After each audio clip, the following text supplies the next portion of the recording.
Diamo il bentornato ad Alessandro Nizegorojev, direttore di Sport Face. Ciao Ale. Ciao Ale.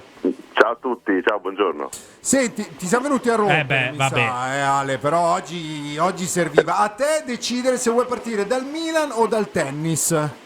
Sì, vuoi parlare immagino di Sabalenka, Goff? Esattamente. Sì. No, sai perché Ale? Allora partiamo dal tennis, perché questo ragazzo a 22 anni diventa il primo italiano al numero 1 al mondo e si inserisce, Ale, in una riflessione che qui a Lunch Press stiamo portando avanti da qualche tempo su la capacità degli altri sport di far sognare, di raccontare storie romantiche, eccetera. Abbiamo citato appunto nei giorni scorsi, prima che diventasse il numero 1 al mondo, Sinner, anche come dire paragonandolo a Pogacar. Per cui intanto raccontaci del fatto che è diventato il numero 1 al mondo. Ieri qualcuno avrà visto anche le immagini, insomma, era emozionato ma fino a un certo punto. Sì, perché di fatto questa è una tappa del percorso quasi scontata ormai, quasi scontata per quello che ha fatto dall'autunno del 2023 a oggi, cioè praticamente vincere sempre è tutto, e quindi evidentemente era scontato, perché piccolissimo inciso, perché è una cosa di cui mi hanno chiesto tanti ieri, la classifica si basa sui migliori risultati, 19 in particolare, sui migliori risultati degli ultimi 12 mesi, quindi ogni settimana può cambiare, perché ogni settimana l'anno si sposta in avanti di una settimana ovviamente. E Sinner su questo non è uno, è super uno. In questo momento, alla fine di questo torneo, anche se dovesse perdere con Alcaraz in semifinale, avrebbe più di 1000 punti di vantaggio su Djokovic, cioè parliamo di un numero 1 totale, non è che l'ha superato di 20 punti, di 30 punti, ma di 1000 punti, quindi era soltanto questione di tempo. Sinner lo è diventato veramente dominando. Leggevo oggi il collega Marco Di Nardo, parlava di 20 delle ultime 25 vittorie tutte in 2 set, cioè non dà proprio scampo è una sentenza, sì, o comunque non concede set praticamente mai, 2 su 3 o 3 su 5 che sia. Cioè non è come la difesa del Milan di quest'anno, per tradurla a chi non si intende di tennis.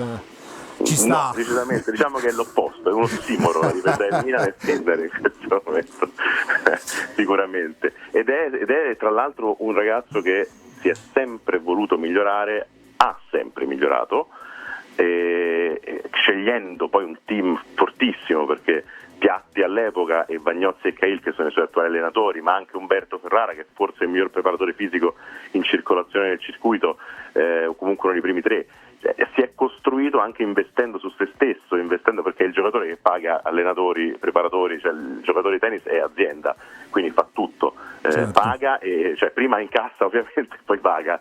È un modo di vivere lo sport professionistico all'ennesima potenza, perché poi lui è sempre concentrato sulla... Sì, è una macchina, no? Cioè dal punto di vista della mentalità sembra...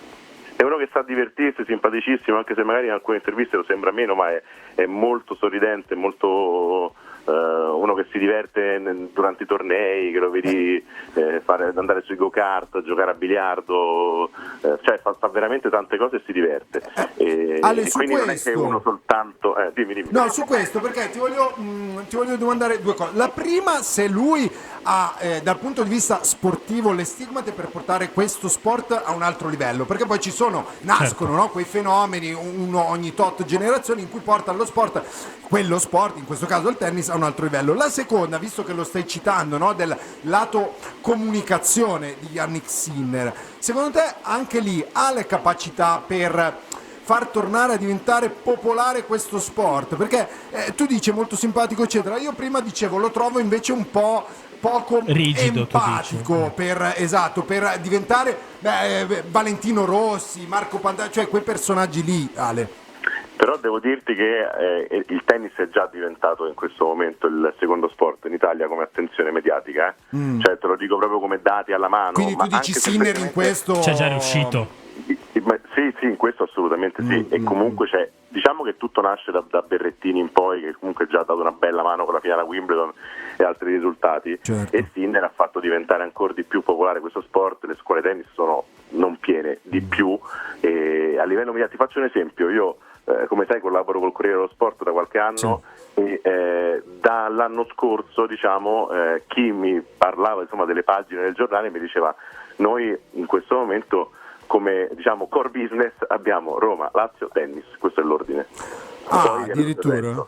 Sì, ma cioè, ormai è proprio ma anche a livello di ascolti, cioè Sinner ha fatto ascolti che anche la nazionale italiana di calcio a volte si sogna, quindi parliamo veramente di un fenomeno totale che aumenterà ancora di più, sempre infortuni permettendo, che sono le cose per cui certo. sono sempre un po' preoccupato, perché il tennis professionistico a livello di intensità è massacrante, insomma, l'abbiamo visto con l'anca di Sinner qualche settimana fa, Alcaraz che si è fermato, Djokovic si opera oggi al ginocchio, insomma è uno sport abbastanza complicato, anche perché non è come nel calcio che se non stai bene entra un altro. No, infatti. Ale, su questo. Ma aspetta, però sul portare lo sport a un altro livello invece, Ale? Ma allora questo è complicato, perché tu consideri che arriviamo dalla generazione di Federer, Nadal e Djokovic, quindi probabilmente la generazione migliore di sempre nel tennis. Sono i 3 più vincenti e lo hanno fatto nella stessa generazione, quindi è qualcosa di clamoroso.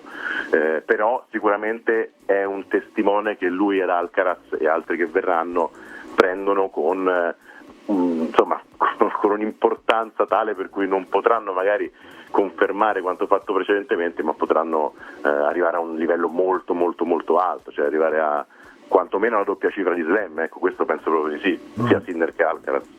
Ale, sulla popolarità del tennis appunto già hai parlato in precedenza, ma questo ovviamente, e io lo vedo anche insomma dai social, ma vedo anche te, ha portato, oltre che essere popolare, anche a quasi la gente lo identifica, non dico come il calcio, no? Però le stesse polemiche a cui forse anche voi non eravate tanto abituati, no? Quindi intanto ti chiedo come stai vivendo sicuramente questi 2 anni dove il tennis appunto rischia di diventare, anzi sta già diventando un po' un calcio 2. La seconda è, e questa è una mia personale cosa che chiedo a te, proprio giudizio, ma perché non lo riesco proprio a capire, ma cosa c'ha Pietrangeli contro Sinner? Scusami se te lo chiedo, poi anche non rispondi, ma non capisco cosa c'ha contro Jannik Sinner, non lo riesco a capire.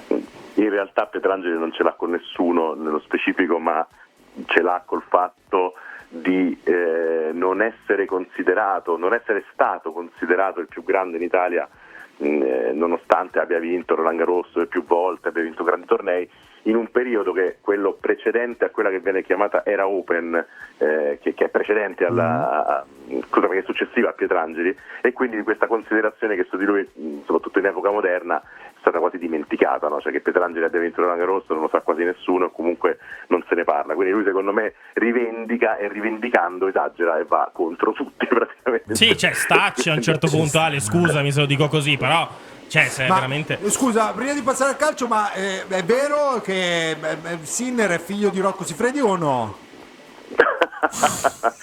Su questo forse avete più informazioni di me, quindi vi ascolto. No, vabbè, però nel senso, allora, venendo a noi alle note dolenti, esatto. No, anche perché io ti stavo per dire che sulle polemiche di cui parlavate giustamente, io ho smesso di scrivere, praticamente smesso di scrivere su X e sui social di calcio, perché non posso seguire entrambe le polemiche, sia tennis che calcio. Quindi prima c'era tutta, sì, per la tua sanità mentale, sono d'accordo. No, è vero, perché sì, prima sul tennis ce n'erano poche, adesso invece è un continuo, quindi almeno il calcio l'ho dovuto mettere da parte sui social, perché altrimenti non vivo più. Vabbè, però io sono molto contento di questa cosa che ci stai dicendo. Non avevo la tua stessa percezione, ovviamente tu ci lavori, non avevo questa percezione, ma sono molto contento. Secondo me anche il ciclismo, non so se anche sul ciclismo hai qualche dato, qualche... No, dati no, però è evidente che anche lì ci sia stata una crescita anche rispetto a un periodo precedente in cui per varie ragioni, non soltanto sportive, era calata l'attenzione e c'erano anche lì state parecchie polemiche, però penso che anche da questo punto di vista ci sia stato un grande rilancio. Ma secondo te però dietro c'è un po' di disaffezione al calcio, oppure la secondo me la gente un po' si annoia, lo sai che si è un po' annoiata nelle polemiche del calcio? Un po' sì, secondo me un po' sì, anche perché siamo veramente il paese, insieme a pochi altri, che parla sempre solo prima delle polemiche degli arbitri, addirittura dei calendari, cioè ormai si parla di tutto tranne che di calcio, che secondo me è lo sport più bello che ci sia, però di sport non si parla mai, e quindi secondo me un po' la gente comincia a stancarsi di questa cosa, almeno questa è la mia percezione, e quindi magari già seguiva altri sport e inizia a seguirli sempre di più, abbandonando abbandonando leggermente, perché poi le partite se le guardano tutti. Ma sì, poi diciamo, soffrire si continua a soffrire. Anche gli abbonamenti molto esosi, diciamo così, non aiutano nel calcio, e quindi insomma diciamo che un po', secondo me, non so se è solo disaffezione, un po' sì probabilmente, o voglia di seguire anche altro che quantomeno fa parlare di sport vero. Infatti. No, ma allora te la faccio piatta. Fonseca secondo te è una dimostrazione, un sintomo di scarsa ambizione da parte del Milan, Ale? Allora, io ti faccio un discorso molto rapido e semplice.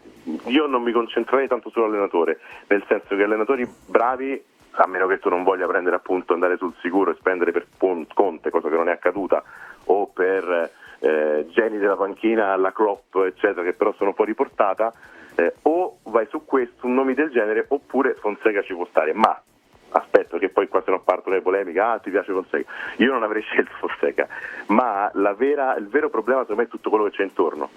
Quindi la costruzione della rosa, una società forte, una società che sappia lavorare e prendere i giocatori in un certo modo, lavorando in anticipo sul calciomercato, per esempio sul 9, che cosa che non mi preme. No, per nulla, anzi, oggi è uscito Lukaku, Ale, ma che è proprio l'ultimo, diciamo, birillo tra quelli che purtroppo tra Zirkzee stanno cadendo. Però anche su Lukaku vogliamo una valutazione.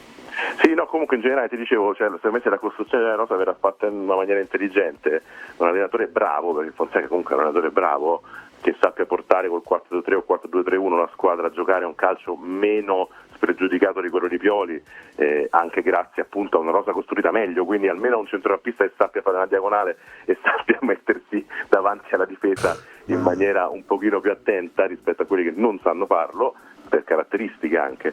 Quindi è proprio una questione di costruzione della rosa, di società forte, di raccordo tra società e proprietà e squadra, cioè tutte queste cose di cui abbiamo parlato anche insieme spesso e volentieri, che devono arrivare. Se non arrivano queste puoi prendere Fonseca o altri e faranno fatica. Se invece costruisci intorno, Fonseca e altri possono fare bene. Questo è un po' il riassunto. Ma in questo però devi prendere posizione su Lukaku, perché Lukaku per me è sempre no, ma è una questione prettamente tecnica, a parte che negli ultimi anni non mi ha mai convinto Lukaku, non c'è mai stata una stagione in cui è stato devastante, l'ultima è quella con Antonio Conte, quindi sinceramente per me Lukaku è un no, soprattutto considerando che sì, il prestito è ok, ma i soldi che spendi per il prestito a Roma credo che abbia tirato fuori complessivamente circa 20 milioni, se non di più. Quindi comunque stiamo parlando di cifre veramente importanti. E quindi qual è il tuo nome, Ale? Perché lì ci sarà da sostituire un certo Olivier Giroud, mica... Io se devo scegliere scelgo ovviamente Zirkzee, che è il primo nome per me in assoluto, ma magari Sesko, ma questi secondo me sono quasi impossibili. Ma per la concorrenza Sesko costa il più lontano. Zirkzee c'ha 10 milioni, c'ha 40 milioni di clausola più una decina di commissioni. Su questo anche infatti ti chiedo. Sarebbe poco secondo me comunque. Sì. Per un 9 forte non puoi spendere di meno. Esatto. Rispetto a Gimenez, a David, a questa gente qui che vale un quinto di Zirkzee, sinceramente avrebbe senso investirli, ma un conto è investirli, un conto è il Bayern Monaco che se lo riprende o un'altra squadra ancora più importante che se lo vuole prendere, quindi è che lì la concorrenza secondo me è il problema, più che le commissioni su cui forse questa volta qualcosina in più il Milan avrebbe messo. Ma infatti su questo, Ale, non ti dà l'impressione, perché io ho l'impressione che insomma questa dirigenza, questo team di lavoro, come si sono, diciamo, come si vogliono chiamare, non so come dirti, non abbiano secondo me una grandissima esperienza proprio nel mondo del calcio. Si è visto in tante cose, non so se tu ne sei d'accordo, si è visto sicuramente ma ti faccio degli esempi. Quello che dicevo prima, cioè tutto quello che gira intorno, cioè Moncada non aveva mai fatto il direttore sportivo, Furlani non era mai andato a un tavolo di trattative nel calcio, che è un altro mondo. Puoi anche essere il manager più bravo del globo, però poi vai a trattare con la dirigenza del Porto che ti fa i trucchetti come fanno sempre, lo si sa, e soprattutto se vai a trattare lì gli ultimi 4 giorni di mercato finisci male. Te pelano. Sì, finisci con Jovic. Quindi Ale alla fine poi mi hai risposto, nel senso che per me questa dirigenza quest'anno aveva il secondo step da fare dopo quello dello scudetto, che non è stato fatto l'anno dopo, che era quello di andare sulla piazza e dire: io prendo un allenatore forte, così intanto per me diventa lui il parafulmine, perché adesso Ale, la società è sotto tiro di tutti, ovviamente dei tifosi, e le colpe penso che i tifosi neanche le diano compreso Fonseca. Ibra, Ale, compreso Ibra. Certo, compreso Ibra, ma infatti anche un altro problema che io cito da tanti anni è quello della comunicazione che non è all'altezza, e secondo me non per le persone che lavorano nella comunicazione, attenzione, non parlo dei comunicatori del Milan che sono sotto contratto del Milan che fanno questo di lavoro, che secondo me invece sono bravi, ma è proprio la linea che viene chiesta a chi va a comunicare, quindi è sempre dall'alto che parte il problema. Ma sì, Ale, stavo facendo l'esempio di quando Cardinale ha detto che vincere troppo è noioso, che se uno ci riflette c'è anche un senso dietro quella frase, però... no? Perché la Juve che vince 10 anni di fila lo scudetto, la Serie A, deprezza il valore di quella cosa lì. Però Ale, Florentino Perez vince la 15ª, la prima cosa che dice, adesso la 16ª. E prende Mbappé. Sì, secondo me, allora, devo dire che proprio perché c'è una mancanza di comunicazione fatta nel modo giusto nel Milan, su Cardinale vengono solo estrapolate parti di discorso per riuscire a criticarlo. Su questo mi sento un po' di difenderlo, nel senso che lui dice 100 cose, ne viene estrapolata una che magari è anche un po' decontestualizzata e la si va a analizzare nei minimi dettagli per distruggerla. Su questo secondo me bisogna ragionarci un po' e non esagerare. Detto questo, secondo me Cardinale non è il primo dei problemi, anzi appunto i problemi sono di avere gente che faccia il proprio lavoro nel ruolo che meglio sa mettere in pratica. Le competenze. Quindi, a Milano si dice Ofele fa il tuo mestiere, che significa bravo, adesso Ofele mi però il concetto ognuno il suo, esatto, possiamo riassumere così, cioè Moncada forse era uno dei migliori scout, capo scout, cioè. Esatto. Furlani probabilmente era ed è uno dei migliori nel suo campo, che non era nemmeno quello sportivo. E poi però non chi altro c'è finiti, nel senso che dovrebbe esserci gente che fa altro. Peraltro vediamo adesso questo discorso dell'Under 23, perché non dovesse andare in porto sarebbe un'altra mazzata alla programmazione. Sì, anche comunicativamente scelta ormai si slitta d'agosto, Ale, perché lì dipende, l'abbiamo detto, esatto. Non dipende solamente dal Milan, ma dipende esatto, però diciamo che è un qualcosa che si può organizzare in maniera diversa e anche a livello comunicativo farlo uscire in un'altra maniera, se non si è sicuri che possa andare in porto. Sì. Va bene. Ale, grazie mille di essere stato con noi, alla prossima. Grazie a voi. Un abbraccio, ciao. Così è vero,